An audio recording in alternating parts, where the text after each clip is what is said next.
A paz de Jesus e o amor de Maria, amados irmãos e irmãs, hoje, 26º domingo do tempo comum, o Evangelho é de Lucas, no capítulo 16, dos versículos 19 ao 31.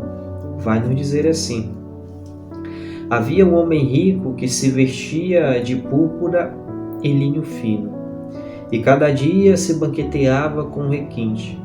Um pobre chamado Lázaro jazia à sua porta, coberto de úlceras. Desejava saciar-se do que caía da mesa do rico, e até os cães vinham lamber-lhe as úlceras. Aconteceu que o pobre morreu e foi levado pelos anjos ao seio de Abraão. Morreu também o rico e foi sepultado. Na mansão dos mortos, em meio a tormentos, levantou os olhos e viu ao longe Abraão e Lázaro em seu seio. Então exclamou: Pai Abraão, tem piedade de mim, e manda que Lázaro molhe a ponta do dedo para me refrescar a língua, pois estou atormentado nesta chama. Abraão respondeu: Filho, lembra-te de que recebestes teus bens durante tua vida, e Lázaro, por sua vez, os males. Agora, porém, ele encontra aqui consolo, e tu és atormentado. E além do mais, entre nós e vós existe um grande abismo, a fim de que aqueles que quiserem passar daqui para junto de vós não o possam, nem tampouco atravessem de lá até nós.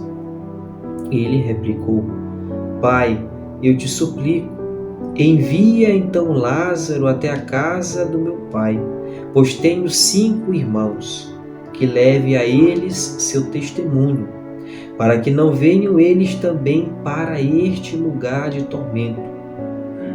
Abraão, porém, respondeu: Eles têm Moisés e os profetas, ouçam-nos. Disse ele: Não, pai Abraão, mas se alguém dentre os mortos for procurá-los, eles se arrependerão. Mas Abraão lhe disse: Se não escutam nem Moisés, nem aos profetas, mesmo que alguém ressuscite dos mortos, não se convencerão. Queridos irmãos e irmãs, hoje a liturgia nos apresenta mais uma parábola de Jesus, em que ele nos convida ao discernimento das nossas ações. É uma provocação. Mas antes de entrarmos propriamente no Evangelho de hoje, vamos recordar que a primeira leitura na profecia de Amós é uma exortação para sairmos do comodismo, para sairmos de tudo aquilo que causa indiferença diante do sofrimento alheio, diante daquele que está perecendo, literalmente, aquele que sofre por causa de saúde física, saúde emocional, aquele que não tem o que comer, não tem o que vestir. Não podemos viver nesta indiferença. Isso não compete a mim a fazer alguma coisa. Não, temos a nossa obrigação, a nossa parte de fazer algo a mais. E a primeira leitura é uma exortação para sairmos desse comodismo, para sairmos dessa indiferença e a partir daí praticarmos a solidariedade, praticarmos aquilo que Jesus nos ensinou, olhar o outro como aquele que reflete a imagem de Deus, porque nós somos, vamos nos recordar lá do Gênesis, a imagem e semelhança de Deus.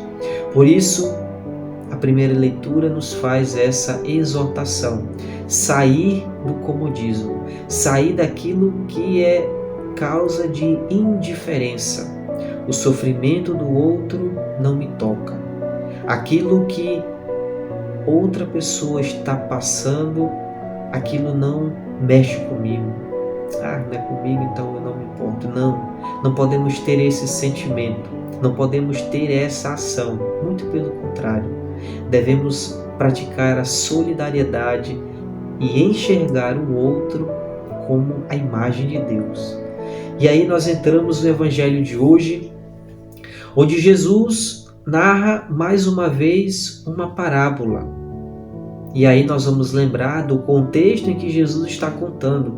Ele está na viagem para Jerusalém. E durante essa viagem são apresentadas alguns riscos e algumas exigências para ser cristão. Apresentados riscos e exigências. E essa parábola é um convite ao discernimento das nossas ações. Jesus, ele é provocativo, ele nos chama a atenção, ele nos provoca de forma proposital, para que possamos nos perguntar como agir para possuir essa vida em plenitude.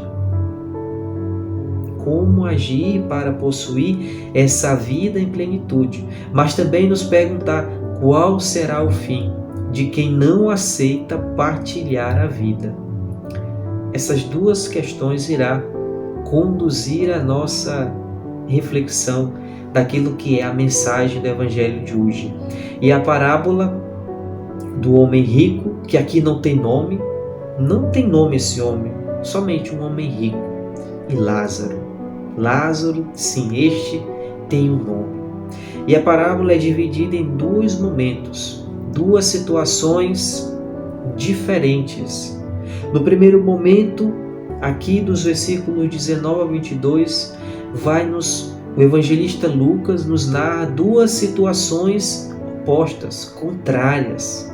Um homem rico, possuidor de muitos bens, que gostava de fazer grandes banquetes, e Lázaro, um homem que passava por necessidades, era um homem que estava ali coberto de úlceras, alguém debilitado, alguém excluído da sociedade, alguém que não era enxergado. Ele que foi ferido no corpo e também na sua dignidade. E quantos de nossos irmãos hoje também passam o mesmo? E aí, Lázaro é essa figura. O nome Lázaro significa Deus ajuda. E depois nos apresenta que os dois morreram. A morte, ela vai nivelar a todos. Não importa se tu é rico, se tu é pobre, a morte vai nivelar a todos. E o destino, ele vai ser diferente, tanto para Lázaro quanto para o homem rico. E aí nós entramos nesta dinâmica, o destino. E agora, o que vai acontecer? Nós vimos no Evangelho, nós ouvimos no Evangelho que Lázaro era um homem miserável, que não tinha nada, e que morreu e foi levado pelos anjos ao seio de Abraão. Agora aquele homem rico está sendo atormentado na mansão dos mortos, em meio a tormentos. A situação se inverte. Agora o rico está sendo atormentado e Lázaro está junto de Abraão. E aqui acontece um diálogo entre o homem rico e Abraão. Um diálogo. E esse homem vai fazer dois pedidos. O primeiro é que Lázaro molhe a ponta do dedo para refrescar a sua língua. Que ironia! Antes aquele homem tinha tudo que ele possuía, dava grandes banquetes. Agora, somente refrescar a ponta da língua. Ele estava sendo atormentado.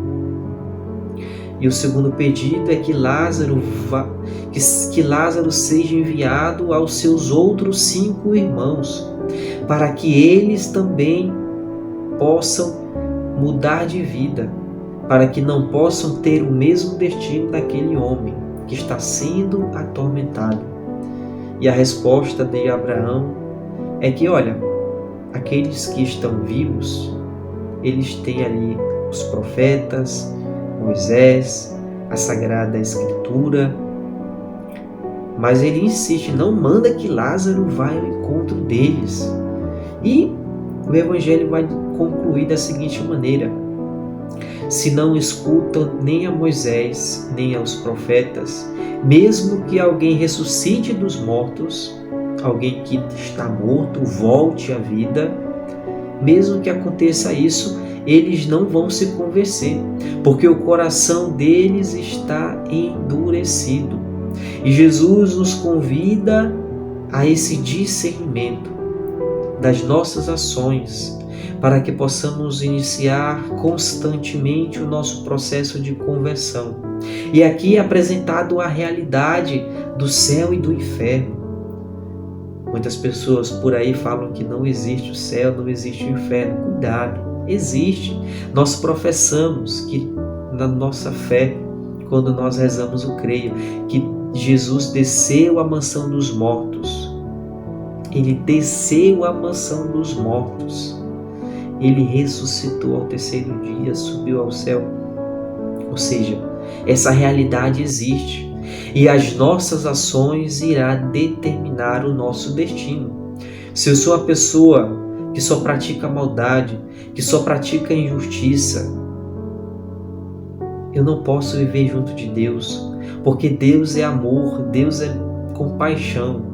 Em Deus não existe indiferença, em Deus não existe egoísmo, não existe miséria, não existe exploração. Não, Ele é um homem justo.